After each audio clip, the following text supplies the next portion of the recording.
están? Muy buenas noches. Bienvenidos a la Hora Mundial de Intercesión. Hoy es miércoles en nuestra edición especial. Bienvenidos sean todos. Qué bendición que ya estamos acá, listos para nuestro programa especial de esta semana. Recuerden que estamos en nuestra semana de celebración de la campaña radial de intercesión por los niños de todas las naciones. Damos la bienvenida al pastor José Manuel Pérez. Amén. Y hoy nos acompaña también nuestra hermana Elia, que ha estado durante la semana atendiendo también este programa hermosísimo, en el que yo sé que usted ha sido parte también de esta gran bendición.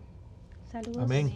Gloria a Dios, Dios les bendiga, mis amados hermanos. Qué poderoso poder estar acá nuevamente con ustedes y poder compartir hoy. Yo creo que este programa de hoy va a ser un programa de mucha bendición. Amén. Para los hogares. Esto va a abarcar, créame, todo el hogar. Hay mucho de qué hablar hoy. Tenemos poco tiempo, por cierto, para ello, pero esperamos poder abarcar todo lo que nos hemos propuesto. Y yo sé, Aldi, de que esto va a tocar a muchos esposos hoy, porque de lo que vamos a hablar hoy toca tanto al esposo como a la esposa y por supuesto a los hijos también, todo el hogar, que es por quienes estamos orando durante toda esta semana. Amén. Así que no se nos vaya a despegar hoy. Amén. Vamos a invitar a Elia que nos salude y ella tenga la lectura de la noche. Amén. Amén. Buenas noches a todos, hermanos. Gracias, pastores, por la invitación. Una Amén. vez más, un placer estar aquí con todos ustedes. Vamos a leer la palabra del Señor allá en el libro de Éxodo, capítulo 4. Vamos a leer a partir del versículo 24. Y dice la palabra del Señor. Y aconteció en el camino que en una posada Jehová le salió al encuentro y quiso matarlo. Entonces Séfora tomó un pedernal afilado y le cortó el prepucio de su hijo y lo echó a sus pies, diciendo: a la verdad tú me eres un esposo de sangre.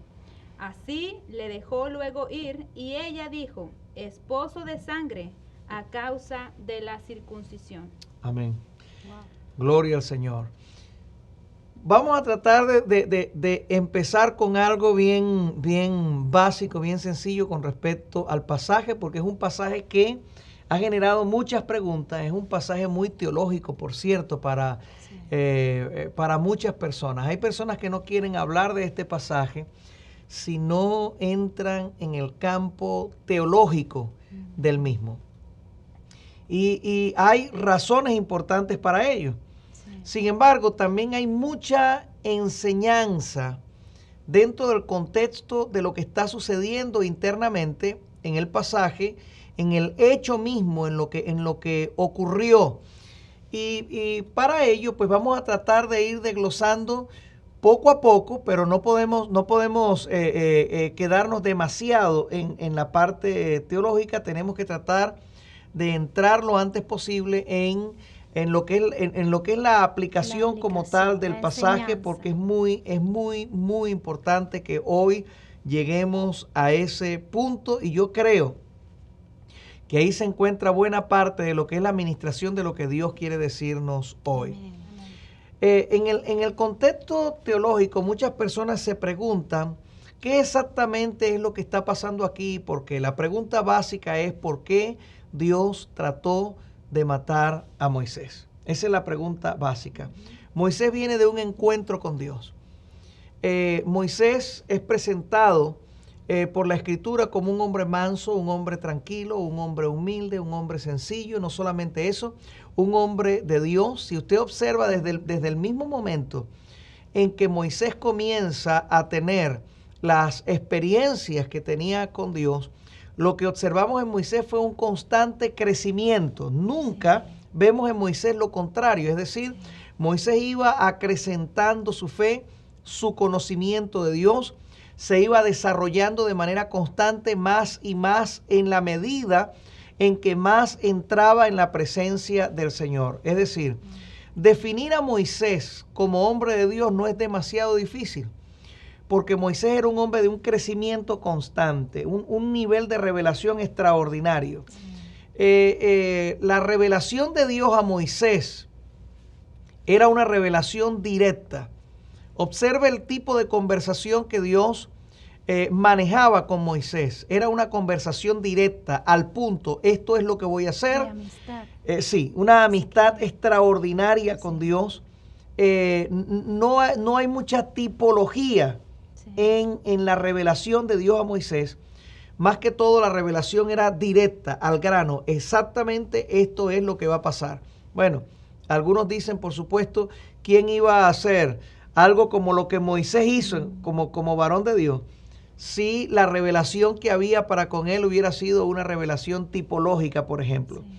Hubiera sido bien difícil lograr llegar al punto de lo que se tenía que hacer. O una revelación simple, sencilla. Exactamente. No, debía haber sido una revelación muy profunda, exacto, de mucha profundidad en el entendimiento, de claridad de lo que Dios estaba hablando. Exacto. Para hacer lo que se le había encomendado. Era importante por el tipo de ministerio, era importante por el momento histórico, era importante por el valor que tenía dentro del contexto del pacto, era importante por todo lo que iba a suceder en base al desarrollo de este varón de Dios. Entonces, todo ese trato de Dios con Moisés es un trato que nos dice a nosotros ampliamente desde el comienzo de Dios revelarse a Moisés, nos dice quién era este hombre. Ahora, si podemos definirlo bajo ese tipo de concepto, ¿cómo es que Dios confronta a Moisés al punto de literalmente la Biblia definir que el ángel de Jehová iba a matar a Moisés? Bueno, por cierto, déjenme hacer rapidito una propagandita aquí rapidito, porque uno de los primeros temas que vamos a tocar en Efecto Jericó va a ser justamente la respuesta de este pasaje, y allí sí vamos a entrar en toda la parte teológica y vamos a responder teológicamente con respecto a las diferentes escuelas que interpretan este pasaje y por qué la interpretan de la manera en que lo hacen. Hoy estaba justamente leyendo, producto de que estábamos estudiando el pasaje, estaba leyendo temprano un autor que escribe un material en internet, y él habla acerca de Dios como un Dios bipolar y presenta toda la situación literalmente como un gran error, un grave error por parte de Dios, un grave error por parte de Moisés, un grave error por parte de su mujer. Es decir, el pasaje según este autor es una completa desgracia. Ahora, ¿por qué una persona interpretaría el pasaje desde ese punto de vista? Muy sencillo, porque no está observando los detalles. Y la gran enseñanza que existe por parte de lo que Dios está logrando y lo que Dios está haciendo en esta acción y en este momento en que Dios decide, tengo que confrontar a Moisés antes de que Moisés salga a la realización de su trabajo y de su ministerio. Exacto. Es decir, no podía llevarse a cabo el ministerio sin esa confrontación. Sí. Ahí es donde nosotros tenemos que detenernos rápidamente. Sí. El primer punto donde tenemos que detenernos. ¿Por qué razón? Porque dentro de un hogar hay elementos, ¿verdad? Cada uno de ellos representa niveles de autoridad, cada uno de ellos representa participación, cada uno de ellos representa algo muy específico dentro de ese hogar. Y hablemos entonces en este caso del hombre, y vamos a hablar del hombre cristiano, como cabeza del hogar y como aquel que tiene que llevar al hogar al encuentro con Dios y que tiene que cuidar ciertos detalles. ¿Por qué? Voy a poner en perspectiva rápidamente esto. Todo el pasaje tiene que ver definitivamente, aunque hay críticos profundos de que se vaya a la interpretación del pasaje directamente al punto de que este pasaje tiene que ver con la circuncisión. Desde mi punto de vista, sacarlo de allí es sacarlo de contexto. Todo el pasaje automáticamente. Es más, la misma presentación de Séfora, cuando Séfora lleva el punto final con respecto a lo que ha sucedido. Ella dice, me eres marido de sangre por causa de la circuncisión. Así que el contexto del pasaje debe ser evaluado en torno a el tema de la circuncisión. Ahora, justamente el tema de la circuncisión no se puede sacar del contexto del pacto abrahámico. Claro. ¿Por qué razón? Porque la circuncisión justamente parte del hecho de que Dios, cuando habla a Abraham y hace pacto con Abraham, le dice, por todas tus generaciones, todos los varones nacidos en tu casa van a ser circuncidados al 8º día. En otras palabras, el tema de la circuncisión va a ser un tema clave en este sentido. Vamos a desligarnos de todo rápidamente porque necesitamos aplicar el conocimiento de esa realidad a la responsabilidad del varón en la casa. Amén. El varón que es la cabeza justamente. ¿Y cuál es la responsabilidad de él ante el hecho de que el hogar cumpla con lo que Dios ha establecido? Tenemos hijos. Ninguno de nosotros somos Abraham, no somos Moisés, como en el caso de conocí un amigo hace muchos años atrás. El hombre un día apareció con una vara literalmente y decía que era Moisés, pero era porque el pobrecito estaba tocadito de la cabeza. Pero yo no creo que usted piense que usted es Moisés, ni yo tampoco, ni ninguno de nosotros somos Abraham, ¿verdad que no? Pero tenemos una responsabilidad bastante seria con Dios. Y nuestra responsabilidad es como cabezas del hogar. Somos cabezas en nuestro hogar. Dios nos ha establecido como cabezas en nuestras casas, en nuestros hogares. Ahora, ¿cuál debe ser nuestra responsabilidad? ¿Cómo debemos llevar nuestra responsabilidad? Ahí es donde queremos entrar en la primera parte de esta conversación y me gustaría que las hermanas participaran. Amén. Una de las cosas importantes que es bueno resaltar, ¿verdad? En este punto acerca de el esposo como cabeza en el hogar. Y lo que usted mencionaba acerca de Moisés. Moisés estaba a punto de realizar un encargo de Dios, ¿verdad? Sí. Y él y estaba bien. Usted acaba de hablar. Podemos decir que Moisés era un hombre de Dios, era un hombre justo, y por eso mismo fue llamado para cumplir con este encargo. Pero vemos aquí que hay, ¿verdad?, algo que está pendiente por hacer antes de llegar al cumplimiento, ¿verdad?, de lo que el Señor está pidiendo. Entonces, vemos también este mismo principio ahí en el libro de Timoteo, ¿no? Cuando Pablo le dice a Timoteo que el que anhela obispado, buena obra desea, pero sí, es necesario que tenga, dice, sus hijos en sujeción, es decir, que su casa esté bien. Él hace una lista, ¿verdad?, de características de cómo debe ser el hogar, y entonces dice que puede servir, puede hacer la obra, pero su casa primeramente ya está lista, ya la casa está preparada. Entonces el varón de Dios, como cabeza del hogar, una vez que tiene a sus hijos, a su casa en sujeción y ha atendido, ¿verdad?, el hogar y las áreas importantes de la casa, entonces él ahora puede hacer lo que el Señor le está pidiendo, ¿no? Sí, Señor. Para poder, dice que si no sabe gobernar bien su casa, ¿cómo puede gobernar la casa de Dios, verdad? Amén. Sí, Señor. Hay varios detalles tremendos ahí. Por ejemplo, la pregunta, ¿será que Moisés olvidó el pacto? Esa es una pregunta clave ahí. Hay teólogos que luchan entre estos dos puntos. Espérate un momentito, ¿qué está pasando aquí? ¿Será que el ángel de Jehová llegó para matar a Moisés porque Moisés no se había circuncidado? Y eso es prácticamente descartable inmediatamente. ¿Por qué razón? Porque Moisés, a pesar de que ustedes recuerdan todo lo que sucedió durante el nacimiento de Moisés, todos los niños fueron asesinados, pero él fue escondido. Recuerdan que después de los 3 meses, él es puesto en el río. Sí. O sea que hubo tiempo más que suficiente para circuncidar a Moisés. Exacto.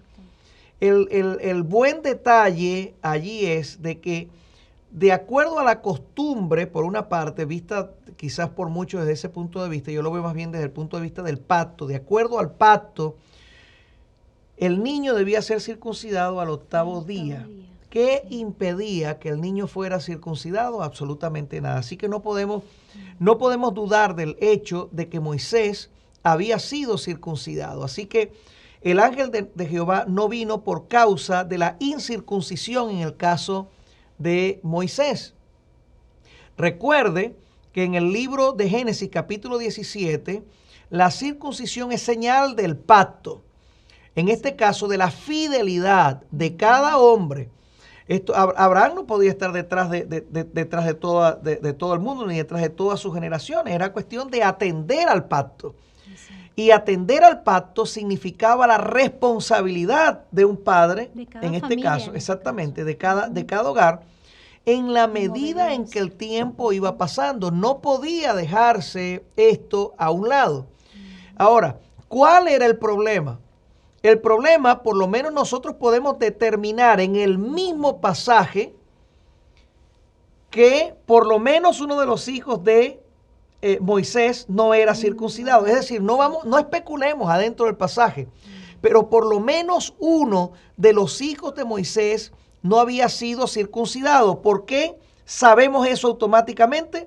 Porque la circuncisión ocurrió de la manera más brava, más violenta posible, allí literalmente, con un pedernal que, aunque algunos en el contexto de la cultura judía, se utiliza la palabra cuchillo de piedra.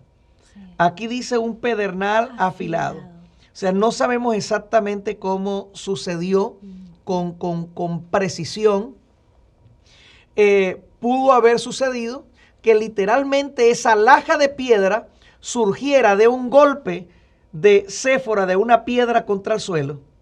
Y esa laja de piedra no tenía revisión de ningún tipo ni nada en lo absoluto, simple y llanamente con lo que había a la mano se cortó el prepucio del muchacho y se tiró a los pies del ángel de Jehová.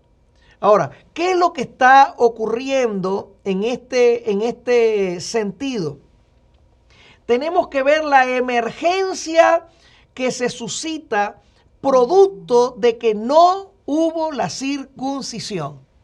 Es decir, el punto acá en este particular es no hubo la circuncisión.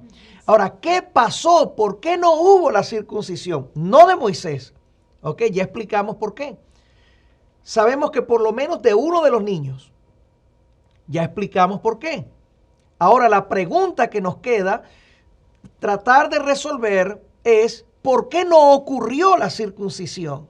Bueno, tenemos que entender que Moisés era la cabeza de ese hogar. También tenemos que entender que la esposa de Moisés, Séfora, no era judía. La esposa de Moisés era madianita. La Biblia la llama cusita y hoy estábamos discutiendo algo bien, muy interesante. Lo vamos a ampliar en el programa que les mencioné hace un momentito sobre efecto Jericó. Pero déjenme ponerlo a grandes rasgos desde este punto de vista. Perdón. La esposa de Moisés, de acuerdo a la escritura, era hija del sacerdote de Madián. Entendemos, por lo tanto, y de acuerdo a todo el contexto, que esta mujer era madianita. Ahora, si la mujer era madianita, la pregunta es ¿por qué se le llama cusita? ¿Ok? Interesante. La respuesta a esa pregunta es sumamente interesante. Habían varias cosas que determinaban la razón por la cual culturalmente a ciertos madianitas se les llamaba cusitas. La tierra de Cus, que era por cierto el padre de Nimrod, ¿verdad? Hijo de Can, uno de los hijos de Noé. Es decir, esto era de la descendencia directa de Noé.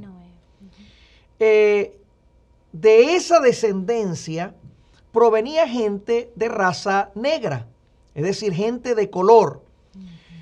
Hoy en día, Cus es lo que se conoce como la zona de Sudán, literalmente en África. Ahora, estas personas eran personas de color, pero habían varios detalles interesantes. Uno de los detalles es que era una zona donde había habido mucho respeto por el establecimiento del gobierno de Nimrod. Era parte de lo que había sucedido previo al imperio egipcio. Durante todo lo que fue el gobierno de Nimrod, esa zona de Sudán era una zona donde se había manejado el poder del imperio de una manera increíble y gozaban de mucho respeto. Es uno de los detalles. Pero los cusitas eran conocidos como personas muy tranquilas, como personas muy estudiosas, muy sabias, inteligentes y por supuesto de color. El otro aspecto era que eran descendientes directos de Nimrod. Por lo tanto, habían tenido y gozado, disfrutado de respeto. A toda persona que tenía cierto nivel de respeto en la sociedad, en Madián se le llamaba cusita, era uno de los detalles. Si usted observa históricamente, Jetro, o Yetro, como dicen en algunos países, era un hombre que gozaba de un respeto tremendo. Por lo tanto, su familia también gozaba de ese respeto. Yetro, de acuerdo a la cultura hebraica, era un hombre de color. Por lo tanto, sus hijas también eran de color. Se les llamaba cusitas no a las mujeres de color, lo que nosotros llamamos morenos, ¿verdad? Sí. Porque aquí en los Estados Unidos se le llama moreno a las personas negras, pero en nuestros países no, en nuestros países se le llama moreno a la persona de tez oscura. Sí. En este caso se le llamaba cusitas a las personas de tez muy oscura, es decir, negros, de verdad negros. Entonces, se supone que la mujer de Moisés o la esposa de Moisés era una mujer de tez negra. Pero aparte de eso, esto habla de la suavidad del carácter de la esposa de Moisés y de la inteligencia, la sabiduría que tenía esta mujer y el nivel social que ella tenía. Es decir, en esa palabra cusita, Aldi, estaba encerrado varias cosas. Sí, señor. Contexto. Y muy al contrario de predicadores que hemos escuchado, que literalmente denigran de la esposa de Moisés, porque la Biblia dice que era cusita. Yo escuché en una ocasión a un predicador que comparaba la palabra cusita con cosita, es decir, algo menospreciable. Resulta ser que es todo lo contrario, absolutamente lo opuesto. Moisés, que sale de la casa del faraón y es echado al desierto, Dios lo une a una familia que era del nivel más alto que existía en la tierra de Madián. Este hombre aparece aún en material antiguo de la gente de esta zona del mundo como uno de los hombres de más alto respeto en esa sociedad madianita. Por lo tanto, el título, oiga bien, o el apodo que se le daba de cusita era más bien un apodo de respeto. Ahora tenemos entonces a un Moisés, cabeza de hogar, casado con una mujer que entendemos que era una mujer de respeto social, una mujer de alta alcurnia, exacto, de prestigio en la sociedad madianita. Una mujer que viene de una generación o de un padre del cual ha aprendido una cultura que, aunque entendemos que era contraria, adversa a la cultura judía, sin embargo, para el contexto de su cultura era de alta alcurnia. Era bien importante entender, o es bien importante entender todos estos detalles para comprender lo que está pasando con Moisés en ese sentido. Moisés probablemente cometió el error de postergar lo que tenía que ver con la aplicación del pacto abrahámico. Y dentro del contexto bíblico, el pacto abrahámico es la columna vertebral de todo lo que va a ir sucediendo en el contexto histórico, en el cumplimiento histórico con la nación de Israel y posteriormente con nosotros, la iglesia de Jesucristo. O sea, que no era cualquier cosa. No era cualquier cosa. No, y que eso habla bien de Moisés. Quiere decir que Moisés ejerció una buena influencia sobre su esposa, Sí, porque señor. la esposa, fíjate cómo reacciona la esposa. Reacciona en la manera que le va a dar la salvación, le Sí, va señor. a dar la solución al problema que estaba ocurriendo, porque ya ella tenía un conocimiento. Quiere decir, o que ellos ya habían conversado de que había algo pendiente que no habían hecho, y ella conocía ya la cultura de su esposo. Exacto. A pesar de que ella no era judía. Sí, fíjate, si vamos a especular, una posible especulación es esta. Si ella sabía algo de esto, muy probablemente no lo sabía a través de Jetro, que era un sacerdote en Madián, Claro. que muy probablemente conocía diferentísimos aspectos de la ley del Dios de los judíos, porque estos sacerdotes conocían no solamente sus dioses, Claro. sino los dioses de los pueblos alrededor y estudiaban Exacto. mucho acerca de Ciertas estas cuestiones. personas, sí. Pero es muy probable que Moisés haya conversado con Séfora acerca de estas cosas, pero había cometido un error. ¿Cuál era el error? Postergación. Postergar. Ese era el error. Y es el error que muchas veces nos pasa a muchos padres, que decimos, no, mañana, no, hay que tratar un problema con el muchacho. No, mañana lo hacemos. No, el muchacho está en una situación difícil, está corriéndose el riesgo de caer en las drogas, está corriéndose el riesgo de desmoralizarse sexualmente, etcétera, etcétera, etcétera, etcétera. Pero nosotros estamos postergando el trato con una situación determinada y eso es un problema. Sí, bueno, ahí vemos la sabiduría de una mujer que ya conocía el pacto, conocía cuál era el paso a dar y que de hecho lo hizo.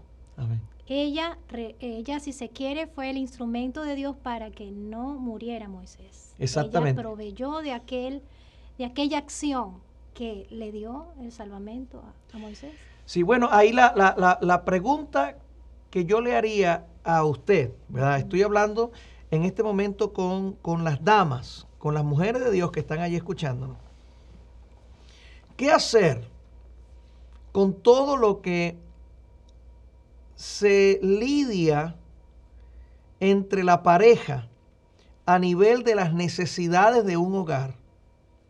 ¿Ok? A nivel de las diferentes situaciones que ocurren dentro de un hogar, ¿verdad? Que yo sé que allí ustedes son las que tienen una mayor respuesta para las hermanas. Queremos escuchar la respuesta de ellas a esto, de ellas como mujeres de Dios, ¿verdad que sí? Porque a veces ocurre que el hombre está dilatando su acción y la mujer dice, ok, ¿qué hago? El esposo se me está quedando atrás en esto que es urgente en el trato en el hogar. ¿Qué hago? Porque yo como mujer me siento que él es el que tiene la autoridad. Quizás él es el que debería tomar acción, pero yo no sé qué hacer porque pues él es la autoridad. ¿Cómo se hace en ese caso? Yo creo que es cuando se ama al Señor, ¿verdad? En el hogar y se ha pues entregado el hogar en las manos del Señor. No inmediatamente las cosas van a empezar a fluir perfectamente y cada quien va a estar en su rol asumiendo su lugar, ¿no? Pero sí, cuando nosotros amamos al Señor y en el caso de las damas, ¿verdad? Que pueda darse esta situación en la que la esposa ve que el esposo ama a Dios, es un hombre de Dios, es un hombre justo, es un hombre que provee para su familia, pero hay algo, como usted decía, se está quedando en cuanto a las decisiones, se está quedando en cuanto a la búsqueda como familia de la presencia de Dios en la casa. Entonces es la esposa la que empieza exacto, la que asume la responsabilidad. En este caso eso fue lo que Séfora hizo. Sí. Ella no preguntó, ¿verdad? ¿Estará bien que haga esto? O yo creo que no me corresponde a mí. No, se trataba de la vida. De una salida. Sí, señor. Una salida. Sí, y a veces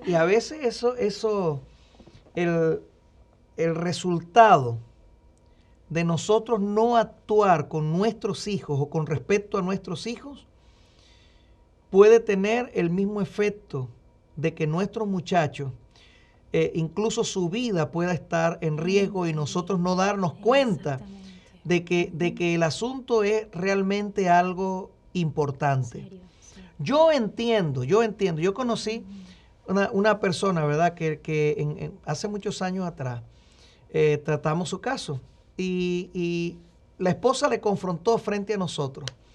Y la esposa le decía, pero ¿por qué no llamas la atención a los muchachos? Es lo que yo llamo estorbar. A veces hay que estorbar a los hijos, ¿verdad? Sobre todo cuando los muchachos son, la Biblia llama bajo esta expresión, contumaces y rebeldes, ¿verdad? Sí. Y pasa. Puede pasar con su hijo, puede pasar con los míos también. Sí. Entonces, pero cuando un muchacho es contumaz y rebelde, y yo como padre postergo el estorbarle, el confrontarle, el tratar de hacer que abra los ojos de una manera específica y simplemente le doy paso al tiempo a ver qué pasa. Oiga, a ver qué pasa. Si no hay consejo, eso significa una desgracia de camino. Sí, ¿ok? Entonces, muchas veces ocurre eso. En el caso de este papá, cuando tuvimos aquella reunión hace muchos años, él dio esta respuesta. Él dijo, es que yo no quiero que mis hijos me agarren rabia, que me odien. Sí. Me van a odiar, se van a molestar conmigo. Sí. Entonces, bueno, es cierto que los hijos se van a molestar con el papá porque el papá les llamó la atención. Bueno, puede pasar. Mis hijos se han molestado conmigo más de una vez. Claro. Y como decía, mi mamá tenía este dicho, tienen doble trabajo. Molestarse y volverse a contentar. Porque mi labor es que moléstense o no se molesten, de cualquier manera yo debo estorbar cierta situación con mis hijos. Claro. Hay casos en el Nuevo Testamento, hay un caso de un muchacho que tenía como mujer a la mujer de su padre. Y lo que uno nunca se pregunta es qué llevó a eso. Sí. ¿Qué llevó a eso? Sí. ¿Qué lleva a que un hijo llegue a ese punto de irrespeto en el que simple y llanamente puede acceder, cruzar la línea de una manera tan grave como esa? Bueno, el postergar el trato con nuestros hijos, cuando hay errores, cuando hay situaciones donde nos paralizamos, porque a veces son situaciones difíciles, situaciones fuertes. Nos paralizamos. Al apóstol le tocó agarrar al muchacho y entregárselo al diablo. Así dice la Escritura. Sí. O sea, un pasaje un poco difícil de leer. Difícil. Pero, ¿por qué vino esto? Esto era ya la consecuencia. Oiga, ya no había mucho que decir, no había mucha decisión que tomar. Las decisiones había que tomarlas antes. La confrontación tenía que venir antes. Y no debió llegar eso al caso en que el apóstol fuera el que tuviera que tomar una decisión como esa, o los líderes de la iglesia, sino que el papá era el que tenía que tomar esa decisión. En el entorno de la familia, exactamente, en el entorno, en el corazón del hogar. Yo creo que hay situaciones dentro del hogar en que la esposa juega un papel muy, muy importante, hermanos, y es precisamente porque la esposa es la que pasa más tiempo en casa, es la que pasa por lo general, no es en todos los casos, pero en la mayoría de los casos, la esposa pasa más tiempo con los niños.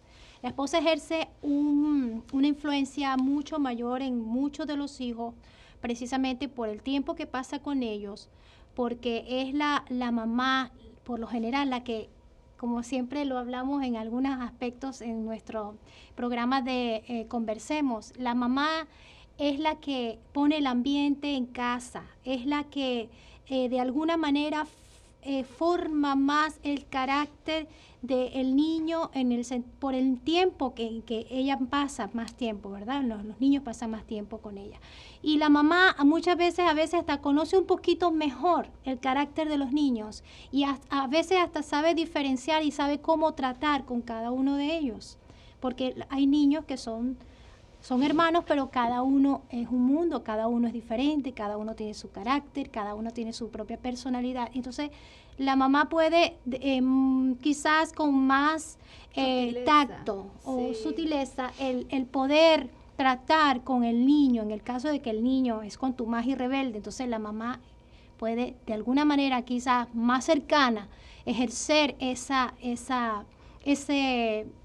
papel en el que el niño tiene que ser confrontado, en este caso, ¿verdad? Exacto. En este caso, el niño tiene que ser, tú dijiste una palabra, estorbado, ¿no? Exacto. En el sentido de llamar su atención para que haya un cambio de actitud, un cambio de conducta, un cambio de acción. Uh-huh. Entonces, casi siempre la mamá es la que ejerce más por el tiempo que ella pasa en casa. Quizás la confianza. Sin quitarle la autoridad, por supuesto, al esposo, que es el que pone la disciplina y la establece el carácter. Es exactamente eso lo que iba a decir. De que la mamá tiene quizás más acceso porque pasa más tiempo, porque los conoce detalles, aspectos o cosas que pasan, ¿verdad?, en la vida del hijo durante el día. Entonces, yo leí algo muy interesante que creo que es bueno, ¿verdad?, compartirlo, en el que se decía si el papá está en casa, el que ejerce la disciplina es el papá. Sí. Si el papá no está, la que está a cargo de la disciplina es la mamá. Entonces, a veces hay situaciones que pasan en la casa y con los hijos, ¿verdad? A veces los niños le tienen más confianza, ¿verdad?, a la mamá, si la mamá está pendiente, ¿verdad?, de ellos, de sus necesidades. Entonces, si el niño está pasando por alguna situación y la mamá ve que necesita la corrección, entonces, si el esposo está en casa o si es algo serio que se tiene que tratar, ¿verdad?, ya con el esposo, porque hay de situaciones a situaciones. Sí. Si el problema pues es algo pequeño, la mamá resuelve, la mamá disciplina, pero si ya es algo más serio, entonces se espera en este caso, ¿verdad?, al papá, que es la cabeza del hogar, y entonces no va a ser la mamá la que va a ejercer todo el peso de la ley sobre los niños, sino que ahí se le delega, ya mejor dicho, se le da al papá, ¿verdad?, su lugar, y el que viene a aplicar la disciplina es el papá. Sí. Entonces la mujer, creo que el rol, ¿verdad?, de la mujer dentro del hogar en cuanto a la disciplina, a la educación de los hijos es importante, y quiero decir esto, pastora, de que en muchas ocasiones se tiene la idea de que si no hay, quizás repetimos, no porque el esposo sea un irresponsable o no sea cristiano, sino que si hay algo, por eso la palabra del Señor dice que somos la ayuda idónea, o sea, el hombre necesita la ayuda de la esposa. Y si uno ve que hay algo que falta en el hogar, eso no nos va a hacer pasar por la autoridad. Por ejemplo, si el esposo no está orando, nosotras no vamos a esperar hasta que el esposo diga, vamos a orar, siendo que nosotras quizás tenemos más tiempo, podemos planear mejor, ¿verdad?, un horario de oración con la familia. Eso no nos va a hacer pasar sobre la autoridad, porque a personas me han dicho, no, hermana, es que mi esposo no lleva el liderazgo en la oración en la casa. Entonces, él es la cabeza, él es el que tiene que hacerlo. Pero si el esposo, por alguna razón, o quizás está cansado, o no hay el ánimo, el entusiasmo, entonces, si la esposa ve que el esposo, ¿verdad?, está quizás descuidando esa área, entonces la esposa puede suplir esa área perfectamente y, por supuesto, ¿verdad?, involucrar poco y pasa a poco. En muchísimos hogares. No, y en muchos casos Cantidades la esposa establece la chispa que va a dar lugar a que el esposo recupere su lugar. Exacto. Y los niños todos se integren, y entonces todos en equipo, como un solo cuerpo, entonces ya tomamos ese momento, cada quien su rol dentro. Sí, señor. Si la esposa tiene la actitud correcta, exacto, y el corazón correcto, ella buscar a Dios, va a promover la búsqueda de Dios en el hogar.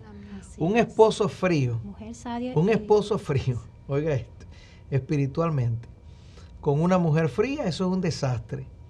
Sí. Pero ocurre muchas veces que el esposo no es una persona muy fogosa espiritualmente hablando, pero a la mujer le gusta buscar la presencia de Dios, y eso termina, por cuando hay la actitud correcta, termina por encender el hogar. Amén. Y causar el respeto por parte del hogar hacia la persona que está justamente encendiendo esa llama. La mujer sabia promueve al esposo. Amén. No lo asfixia No, y no Todo ahoga la sobrepasa. imagen del No, esposo. por supuesto. ¿Verdad? Lo promueve. Todo lo contrario, exactamente. Sí. Ahora, volviendo al punto acá, hay algo bien interesante, porque resulta ser que Moisés debe ir a Egipto con el objetivo de hacer el trabajo que Dios le dijo que tenía que hacer. Pero ahora Dios mismo se le opone. Hay preguntas que a veces, honestamente, yo creo que hay gente que le gusta buscarle las 5 patas al gato, decimos en español. Y les gustan las discusiones teológicas que no tienen sentido. A mí no me gusta irme por esa vía, ni me gusta dar respuesta a ese tipo de cuestiones. Hay detallitos que gente los busca.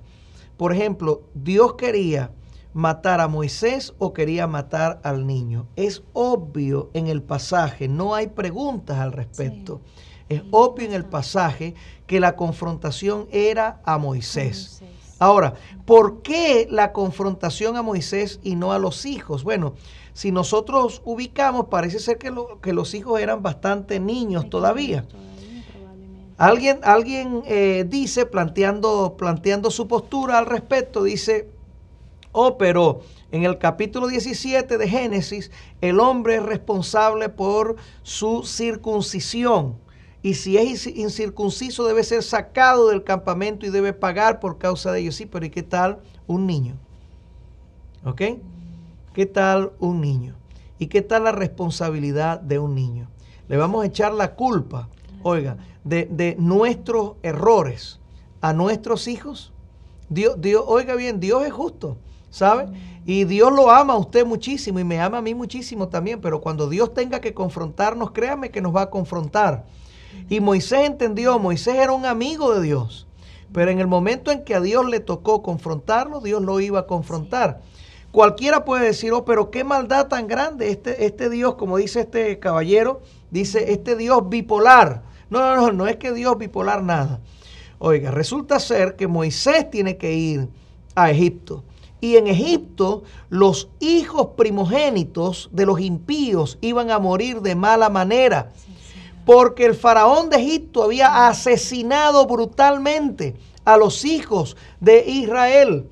Así que Dios iba a tomar venganza de los hijos de los impíos durante ese juicio que había de venir. ¿Y qué tal, qué bonito se iba a ver que los hijos del líder al que Dios estaba mandando a ese lugar fueran incircuncisos y perecieran con aquellos hijos de los impíos por no haber cumplido con el pacto? ¿Qué es lo que Dios está haciendo? En otras palabras, confrontando para evitar un mal mayor en un futuro casi que inmediato.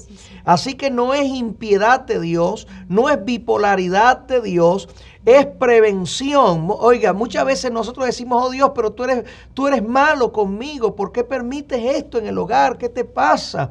Actúa de una manera diferente. Yo te amo. Y Dios lo que te está diciendo es, espérate, yo te estoy evitando un mal peor en el futuro. Cuidado. Cuando Dios trata con tus hijos duramente, porque están cometiendo errores y tú dices, Señor, pero si el hijo de fulano, el de sutano hizo algo peor y no trataste con él como trataste con mi hijo. Cuidado, cómo reconvenimos a Dios muchas veces de manera tan inconsciente, sin entendimiento, cuando Dios puede estar evitándonos males terribles en nuestros hogares. Dios ama nuestro hogar. Y cuando Dios confronta algo que no está bien, mis amados hermanos, es porque Él desea evitar un mal peor. Es mejor que lloremos ahorita. Oiga, porque Dios nos confrontó y no después, porque cayó el juicio sobre nosotros. Es importante que nosotros entendamos eso. Es tremendo, ¿verdad? Que casi siempre el Señor, cuando va a tratar con un hogar, trata en lo íntimo, en lo personal, en lo íntimo, en el corazón del hogar, para luego dar una bendición colectiva y honrar el nombre del Señor, su propio nombre, de manera colectiva. Amén. Si eso no ocurría allí, entonces iba a ser una vergüenza. Claro que sí. Iba a ocurrir una vergüenza colectiva. Si Dios no hacía eso, si Dios no trataba con el hogar, qué lindo es que Dios siempre trata allí, en lo en lo íntimo, en lo privado de la familia, Sí. para luego dar una bendición colectiva, una bendición que va a traer gloria al Señor, no personal, sino una gloria al Señor, que todos los demás lo iban a exaltar, todo lo demás iban a ser partícipes de todo eso. Amén. Muy importante. Gloria a Dios. Dice, Séfora no titubeó para salvar su hogar. Sí. Por el contrario, tomó una decisión sensata en el momento. Muy probablemente, y esto es algo muy personal, esto no es interpretación del pasaje ni nada por el estilo, y para ser sincero, ni siquiera tenemos que entrar a tratar de interpretar ese aspecto. Pero supongamos que el caso fuera que ellos no tenían en el momento cómo circuncidar al muchacho. Vamos a suponer el caso hipotético que esa fuera la situación. De alguna manera, Séfora se proveyó de un pedernal al instante. Es decir, esto ocurrió sin previo aviso. El ángel de Jehová llegó. Inmediatamente Séfora tuvo que tomar una decisión. Muy probablemente tuvo que mirar a los lados, ver cómo yo hago para solventar esta situación. Fíjese esto, yo creo que a nosotros nos pasa muchas veces exactamente eso. Viene una situación de momento que amenaza el hogar, que amenaza incluso la vida, la supervivencia del hogar. Amenaza al esposo o amenaza a los hijos. Y tenemos que tomar decisiones. Déjeme plantear lo primero. Si no estamos en capacidad de tomar decisiones, ya tenemos un problema. Es decir, nosotros no podemos esperar al momento en que venga la crisis para nosotros capacitarnos para tomar decisiones. Tenemos que estar en capacidad de tomar decisiones de manera constante. Yo observo en el pasaje que existe una relación entre Moisés y Séfora, que una conexión importantísima. Porque Moisés, alguien preguntó y dijo, ¿cómo supo Moisés que el ángel de Jehová quería matarlo? ¿Qué ocurrió que él supo? ¿O porque le vio la cara y estaba bravo el ángel de Jehová? Yo no creo. Moisés era un hombre de guerra. Moisés había sido formado para ser un líder del ejército egipcio, que era el ejército más poderoso de ese tiempo. Así que Moisés sabía cómo blandir la espada de tal manera que generara o que causara la muerte de una persona. Así que el ángel de Jehová, que viene con espada en mano, muy probablemente lanzó la espada contra Moisés. ¿Y hacia dónde lanzó la espada? Esto es especulación, tengo que ser sincero, ¿verdad? Estoy tratando de ver una situación que no está planteada como tal en la Escritura, y estoy tratando de ver, vamos a decirlo así, todo el cuadro completo de qué llevó a los pasos subsiguientes a lo que está sucediendo.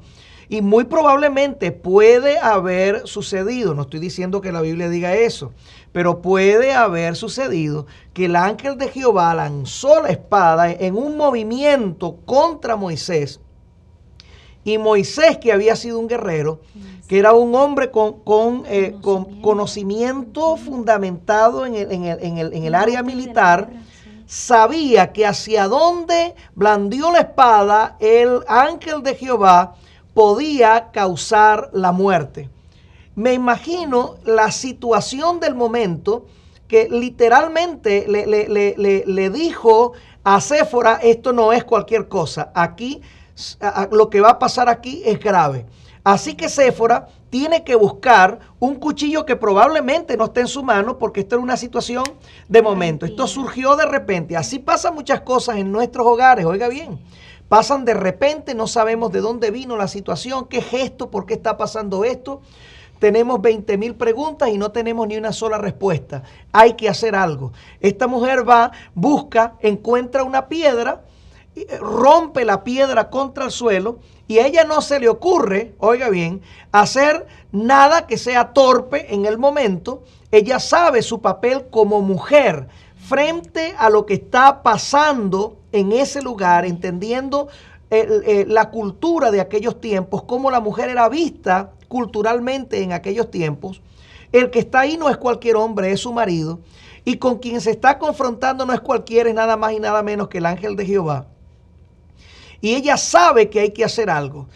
Cuando yo llego a la conclusión de que había existido una conversación previa por parte de Moisés con Séfora, es porque ella automáticamente busca al muchacho, o toma al muchacho, mejor dicho, y rompe el prepucio del muchacho.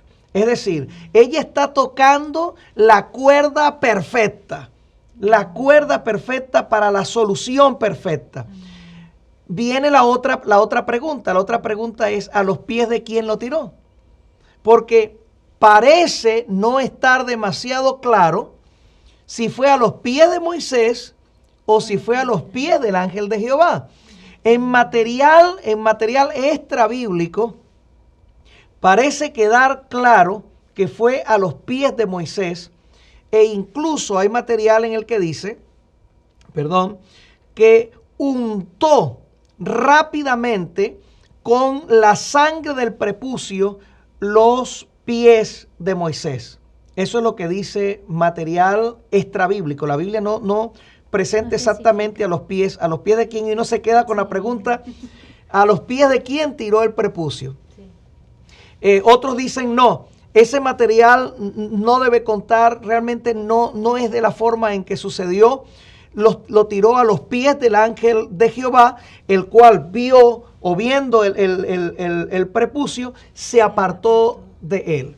Pero hay una expresión allí que pareciera corroborar. Cuando yo uso estas expresiones es para que usted entienda que estoy tratando de interpretar algo que realmente no está expresado formalmente dentro de la Escritura, o simple y llanamente no está dicho dentro de la Escritura. Así que me toca especular un poco o tratar de ir un poco más allá sin quebrantar la base de lo que está escrito y no, vamos a decir, no llegar a una conclusión ilógica o fuera de contexto.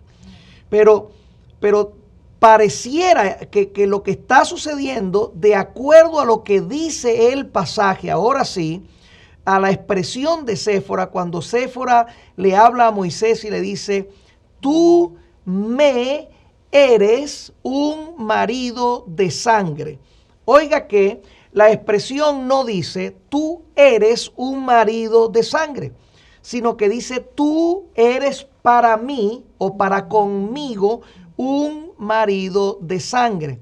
¿Qué significa esto? ¿Por qué ella dice esto? Ahorita vamos a entrar allí, pero el detalle es que eso pareciera corroborar la tendencia a pensar de que realmente el prepucio fue lanzado a los pies de Moisés, y el detalle extrabíblico, ¿verdad? Que muchos rabinos judíos apoyan ese contexto, dice que untó los pies de Moisés con esa sangre. ¿Qué significa eso? ¿Por qué ella tenía que hacer eso? ¿Cuán importante es el que ella haya actuado? Oigan esto, muchas veces, la actitud de una mujer de Dios puede salvar un hogar. Amén. Una actitud correcta. Oigan esto, hermano, si usted, mi amada hermana, como esposa, como mamá, usted no es una mujer de oración, ¿quiere que le sea sincero? Su hogar está en problemas. Créame. Muchas veces a nosotros no se nos dicen cosas como esta.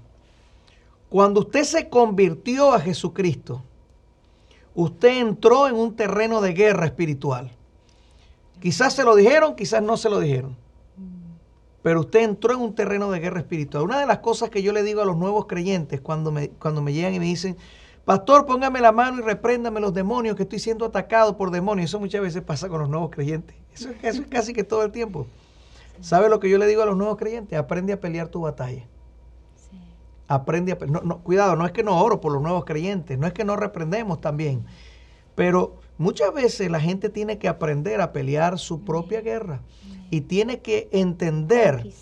Sí, Señor, lo que significa que nos hemos convertido a Jesucristo, pero nos hemos convertido para entrar, o al convertirnos, mejor dicho, entramos en un terreno de guerra espiritual. Conquista. Amén. Sí, Señor. Conquista. Es bueno pedir la oración, está bien, Claro que está sí. muy bien pedir la oración, y de hecho lo hacemos, ¿verdad? Oramos por la gente que viene con necesidad, pero les enseñamos por la palabra a que la gente misma tiene que conquistar su vida de oración, Pelear su vida su de batalla. libertad, pelear su batalla y mantener la libertad. Sí. Eso es algo muy importante. Es interesante lo que decía el pastor, porque en muchas ocasiones a veces nosotras decimos, o quizás se puede dar el caso contrario de lo que estábamos diciendo hace rato, de que el esposo sí es un hombre de oración, es un hombre, ¿verdad?, que busca y que va siempre adelante en el área espiritual. Entonces la esposa no puede decir, yo no tengo que orar porque mi esposo ora. Mi esposo ora por nosotros, entonces no, yo no. Fíjense que la palabra del Señor dice en Génesis 3:15, pondré enemistad entre tú y la mujer, y entre tu simiente y su simiente. Por supuesto, está hablando, ¿verdad?, de la generación, ¿verdad? Y después dice, él te herirá en la cabeza y tú lo herirás en el talón. Me llama la atención que esta expresión se le da a la mujer, a Eva, ¿no?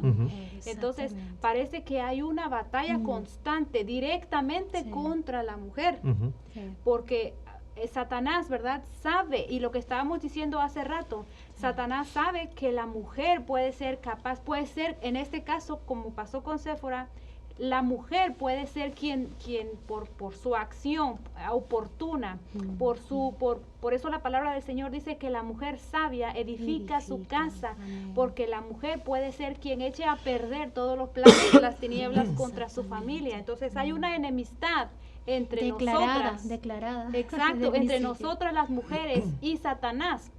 Nosotras tenemos un enemigo que es enemigo de todos, pero hay una insistencia, se puede decir, ¿no? Sí. Específicamente contra la mujer. Entonces la mujer necesita tener una vida de oración y de pelear la batalla por su familia. Amén. En una oportunidad, esto me recuerda mucho en cuanto al liderazgo en la mujer, en cuanto a la oración, en cuanto al desempeño de la mujer de oración en el hogar. En una oportunidad entré en un dilema y yo decía, Señor, siento que hay muchas situaciones, hay problemas, hay situaciones con los muchachos, no los veo orando, me gustaría verlos orando, Señor. Y el Señor trató conmigo y me dijo, en la medida que ellos te vean orando a ti, ellos te van a acompañar, ellos te van a seguir.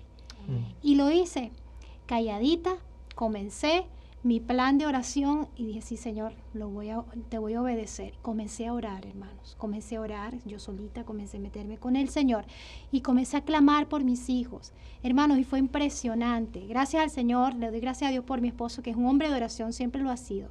Y no he tenido que orar por él para que el Señor, porque gracias al Señor se ha mantenido, tiene esa resistencia, vamos a decirlo así, esa persistencia en la oración.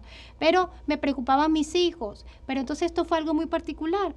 Comencé a hacerlo, comencé a orar, comencé a meterme más con el Señor y me di cuenta que sí, realmente ellos comenzaron a seguirme, comenzaron a imitarme y entonces fue más lo que nosotros logramos en oración que lo que podamos lograr llamándoles la atención, llamándolos al botón, diciéndole, mira, tú no oras, ¿qué te pasa? No, hermano, calladita, comience a tomar el momento de la oración usted allí, solita.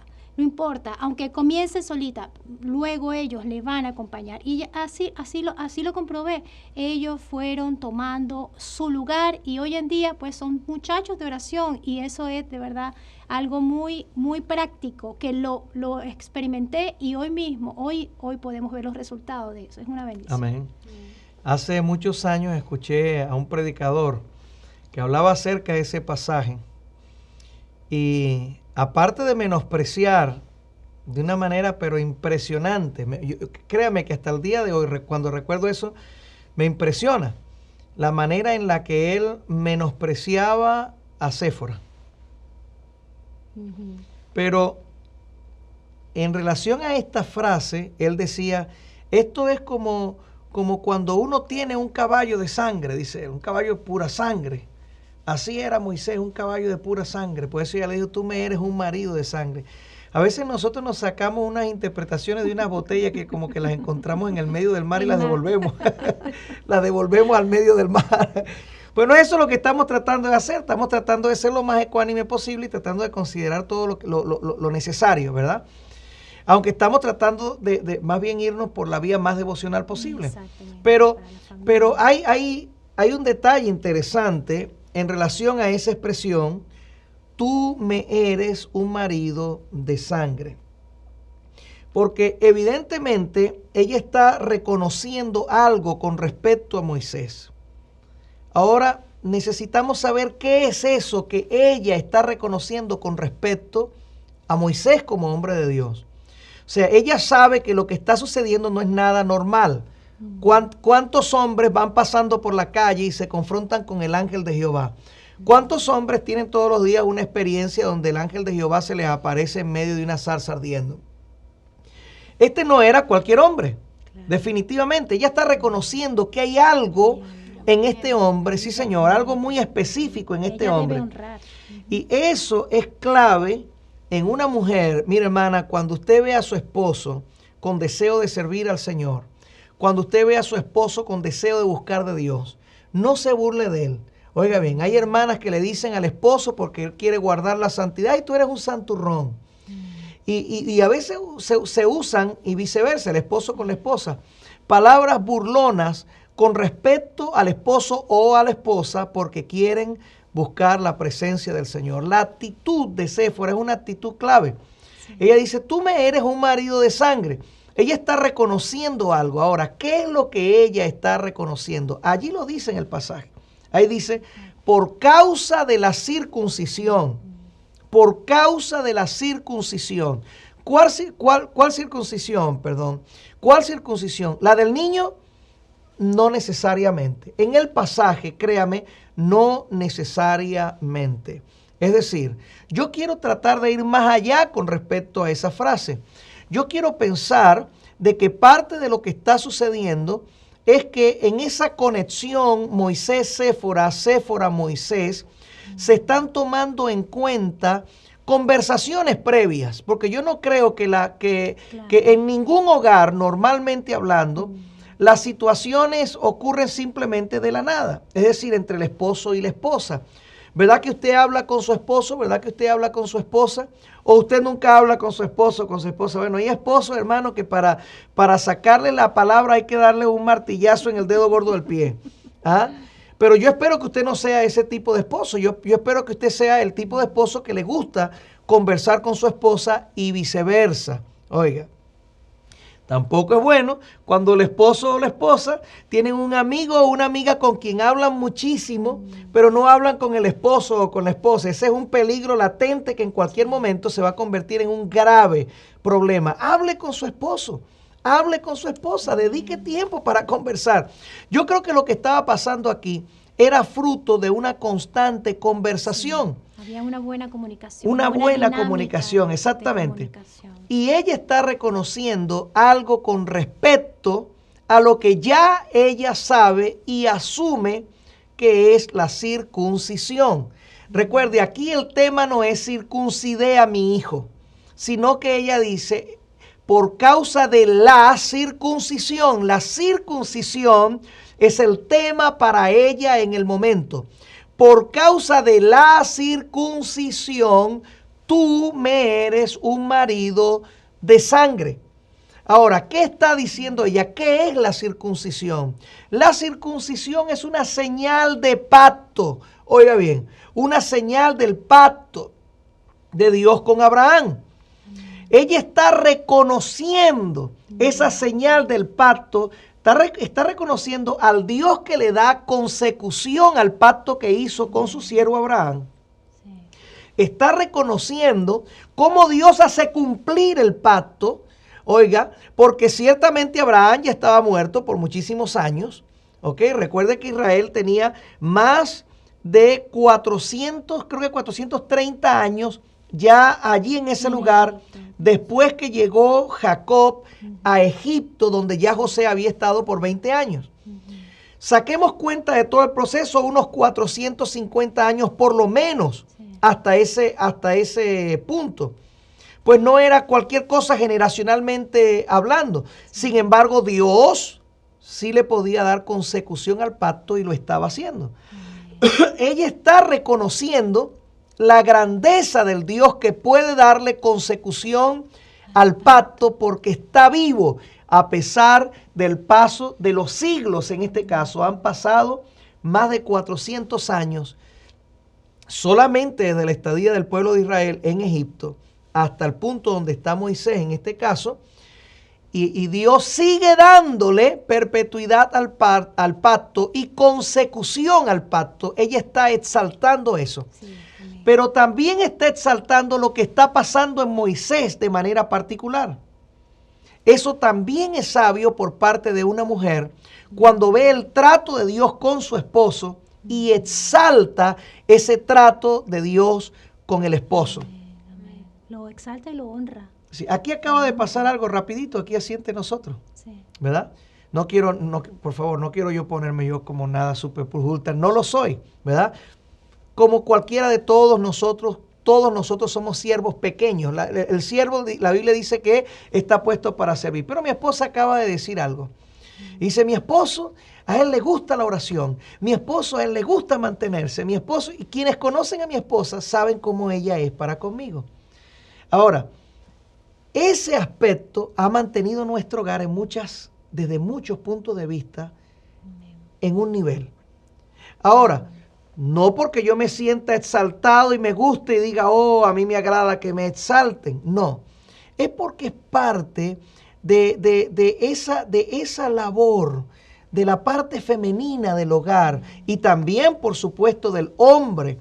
Oiga, de exaltar esos valores, esas realidades, esas cosas que pasan, esos detalles pequeños que poco a poco, oigan, nos hacen sentirnos más enamorados, nos hacen sentirnos siempre a gusto dentro del hogar y apreciar a la otra persona con la que estamos compartiendo nuestra vida. Yo me imagino el rostro, imagínense por un momento el rostro de Séfora cuando le dijo a Moisés, tú me eres un marido de sangre. Yo me imagino, mi amado hermano, ese rostro, esa expresión, esa mirada, esos ojos en el momento. Cuando ella le dice esa expresión, es verdad todo lo que hemos hablado. Todo lo que hemos dicho tiene valor, no solamente entre nosotros, mira ahora para nuestros hijos también. Todas estas cosas tienen valor. Sí, todo eso es clave. Es importante el llamamiento de un hombre de Dios, el respaldo de su esposa sí, y la señor. Actitud correcta de parte de la esposa sí, para señor. Que ese llamamiento pueda llegue a donde tiene que estar. Sí, señor. Seguir adelante. Amén. Sí, señor. Fíjense. Acá en las notas, ¿verdad? Con respecto a la interpretación de ese aspecto del pasaje, ella reconoce el valor del marido y lo llama de esta manera, al decirle, tú eres un marido de sangre o tú me eres un marido de sangre. Entiéndase que ella está haciendo suya una realidad. Tú me eres. Yo estoy involucrada en esto. Sí. Esto no eres tú nada más. Esto somos los dos. Vamos a confrontar juntos esto. Mira cómo Dios nos acaba de dar la victoria en esta situación. Tú me eres. Involucra el hogar. Involucra a la pareja. Ella no se está desentendiendo. No, yo soy Madianita. Tú sabes mis conceptos. Olvídate de eso. Muchas esposas actúan de esa manera. Haz tú lo que te dé la gana. Oiga, expresiones que son a veces tan duras y tan crudas como esa, dañan muchas veces nuestros hogares. Pero cuando una mujer o cuando un hombre también, por supuesto, utiliza esta sabiduría que utilizó Séfora, mujer de Dios, cuando tú actúas así con tu esposo, déjame decirte que estás labrando algo muy importante dentro de tu hogar. Mira lo que significa esta frase. Ella está diciendo, tú me eres un marido bajo pacto. Está reconociendo el pacto de él, que no es de su tierra, que viene de una cultura diferente a la de ella. Ella que había sido criada como la hija de un sacerdote podía decir, Tu Dios para mí es un Dios más entre todos los dioses. Ella nunca había visto al Dios de su papá caminando o tocando o haciendo o diciendo o tratando de matar o tratando de hacer vivir. Aquellos eran dioses muertos, dioses de palos, dioses de madera. Pero el Dios de Moisés estaba vivo y ella tuvo, así como Moisés está teniendo esa experiencia viva, ella está teniendo una experiencia viva. Usted dirá, pastor, pero lo iba a matar, sí, pero es una experiencia viva, eso iba a quedar plasmado en el corazón de esta mujer, que es nada más y nada menos que la hija, oiga bien, del sacerdote de Madián. Ella está teniendo una experiencia con el Dios vivo. Un encuentro frente a frente, nada más y nada menos que con el ángel de Jehová. Tú me eres un marido bajo pacto. Tú no eres cualquier marido. Tú eres un marido bajo pacto con Dios. Tú me eres significa yo también vigilaré para que cumplas el pacto. Fíjese que ella participa directamente. Sí. ¿Qué atrevimiento? Pudiéramos decir, ¿no? Una mujer de un pueblo impío que nada tiene que ver con Israel, una mujer que no tiene nada que ver con el pacto, es la que corta el prepucio del niño y lo tira a los pies de su marido diciendo, es que se te olvidó, muchacho, se te olvidó hacer lo que tenías que hacer. ¿Ah? Algo tan importante. Exactamente, pero la actitud de ella cambió la situación. Dios no la reprendió, el Señor no la reprendió. ¿Qué haces tú aquí? Tú no eres parte de esto. No, Señor. Oiga bien, cuidado con menospreciar a su esposa, mi amado hermano. No, yo soy el hombre de oración. Yo oro mucho, mi esposa casi no ora. O yo oro mucho. A Dios me llamó, fue a mí. Dios me llamó, el ministerio soy yo. El ministerio lo llevo yo. Los pantalones los llevo yo.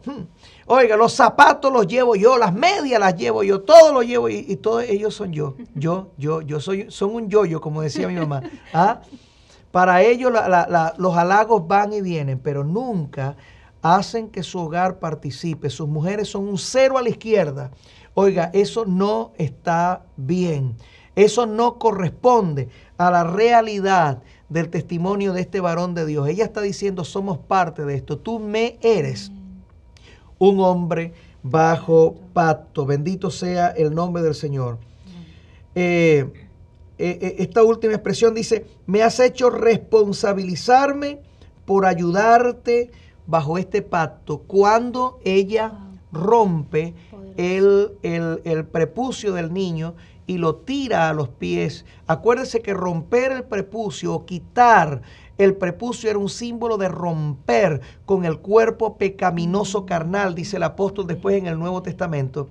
¿Qué significa esto? Estamos los dos comprometidos bajo el pacto, bajo el que tú sirves a tu Dios. Estamos comprometidos en que nuestras generaciones romperán con el mundo y servirán a Dios. Eso es poderoso. Eso es poderoso. Gloria a Dios. Sí, aleluya. Dios necesita levantar hogares puros, santos. Sí, Señor. Tratados por el Señor. Hogares que honren a Dios y todas sus demás generaciones. Dios es Dios de familia. Dios no es Dios de una persona. Dios es Dios de familia, de hogares. Eso es lo que Dios quiere en este tiempo y Dios necesita en este tiempo. Amén. Amén. Hogares de compromiso con Dios. Amén. Gloria a Dios. Ella está diciendo en esta palabra, y con esto vamos a terminar, ella dice, tú estarás al nivel del llamamiento y la responsabilidad del pacto. Eso es lo que ella está diciendo cuando ella tira el prepucio a los pies del marido. Mira, aquí está la evidencia. Nosotros como hogar vamos a estar al nivel de este pacto. No lo vamos a olvidar más nunca. Esta experiencia nos ha marcado. Yo digo, hay hombres o hay hogares, hay parejas que son marcadas por Dios con una experiencia que tienen. Y eso basta y sobra para que sirvan al Señor de todo corazón. Y hay hogares donde pueden haber experiencias todos los días y parece que nunca aprenden.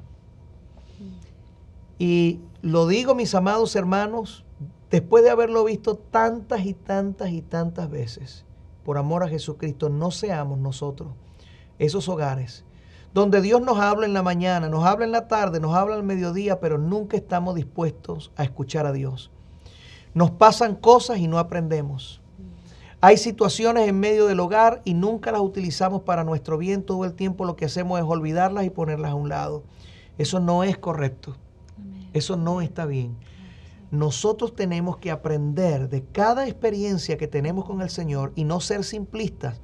La Biblia nos manda a ser oidores, hacedores de la palabra, no olvidadizos.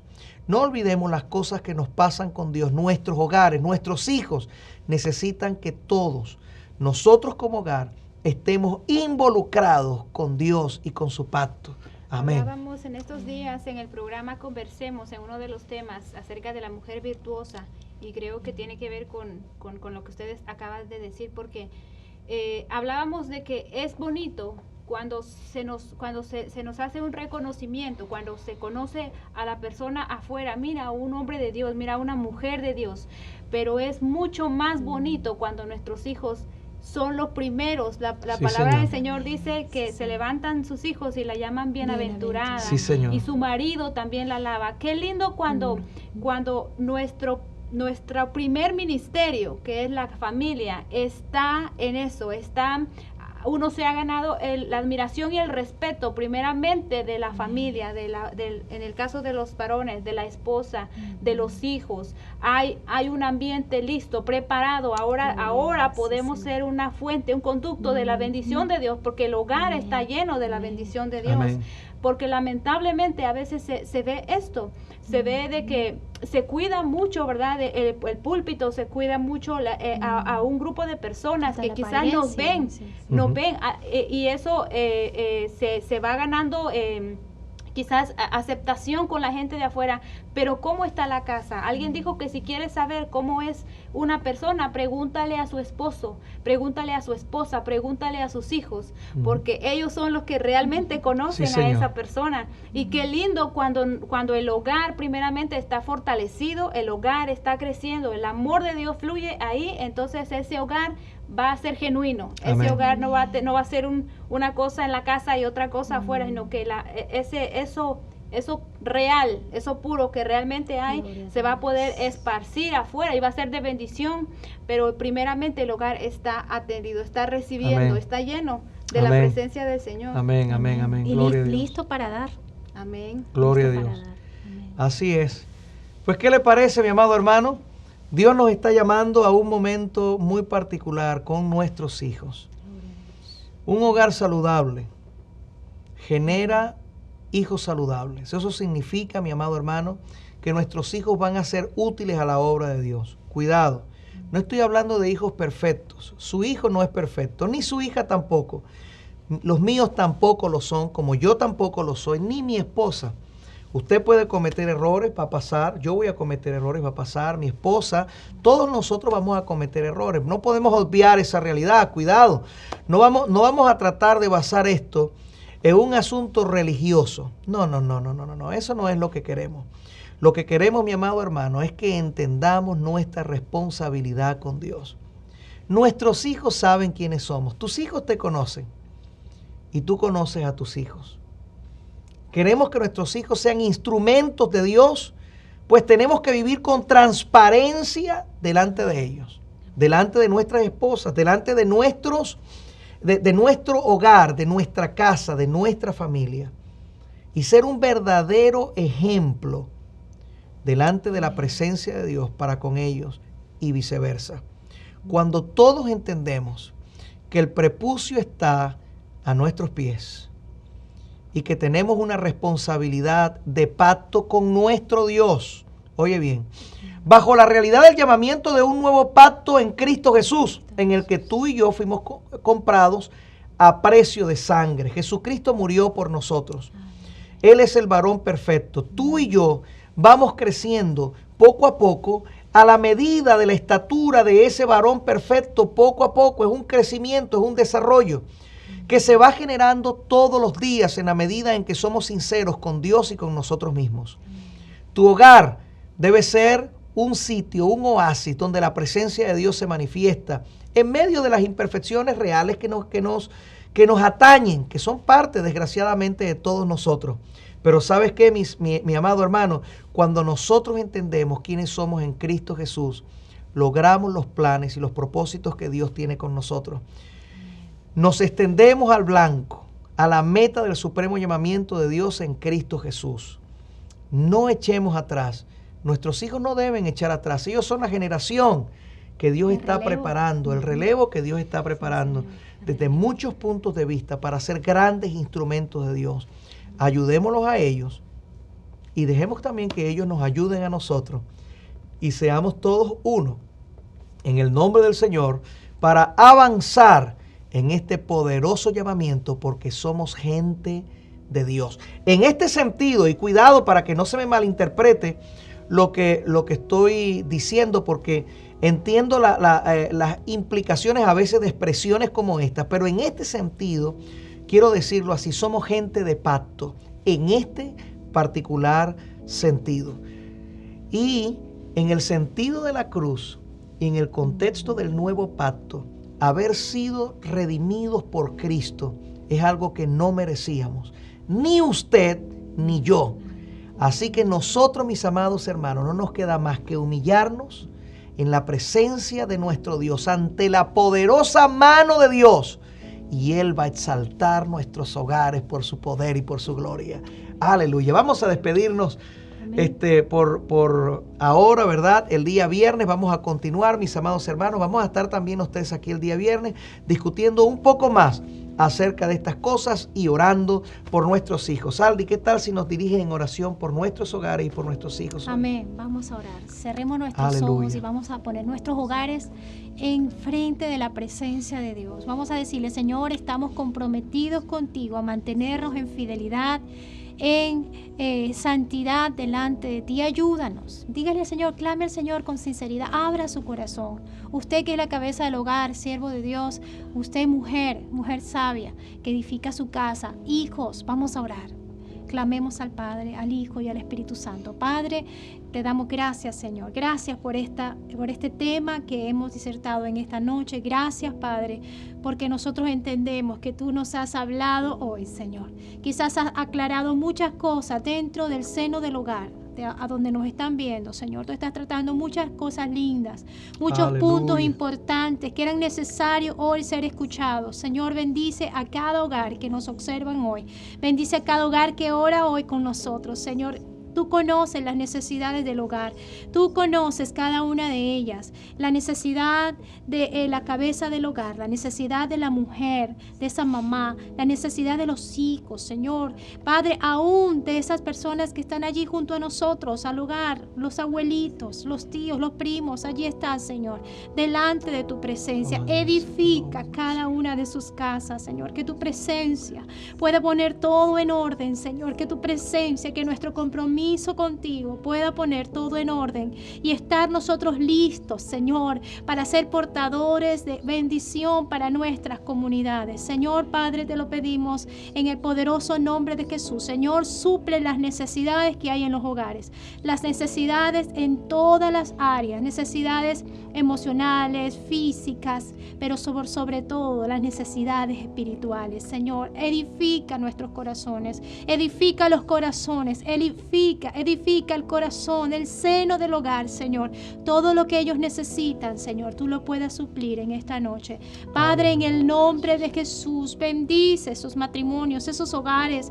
Bendice las relaciones de los padres con los hijos, de los hijos con los padres. Que haya hoy reconciliación, que haya hoy equidad, que haya hoy paz. Tu presencia pueda hacer la diferencia en cada familia, en cada corazón. Padre, te lo pedimos en el nombre de Jesús. Gracias, Señor. Amén. Gracias. Aleluya. Gloria Amén. a Dios. Gracias por haber orado con nosotros, mis amados hermanos. Gracias. Esperamos que este tema haya sido de bendición para su vida y también esperamos verles el próximo viernes en la hora mundial de intercesión. Yo sé que Dios va a ministrarnos en una manera especial. También quiero, mis amados, invitarles a que se suscriban a nuestro canal, sea parte activa de todo lo que está sucediendo a nivel del trabajo y la labor de este ministerio y sea parte de todo el resto de los programas que estamos elaborando para todos ustedes. Cada vez que usted se suscribe o que usted hace clic dando me gusta a programas como este, usted obliga al algoritmo de YouTube a compartir nuestro material con más personas, y eso por supuesto ayuda y colabora con nuestro ministerio. Así que muchas gracias por ser parte de toda esta ardua labor. Dios les bendiga y Dios les guarde. Dios les bendiga a todos. Buenas noches. Amén.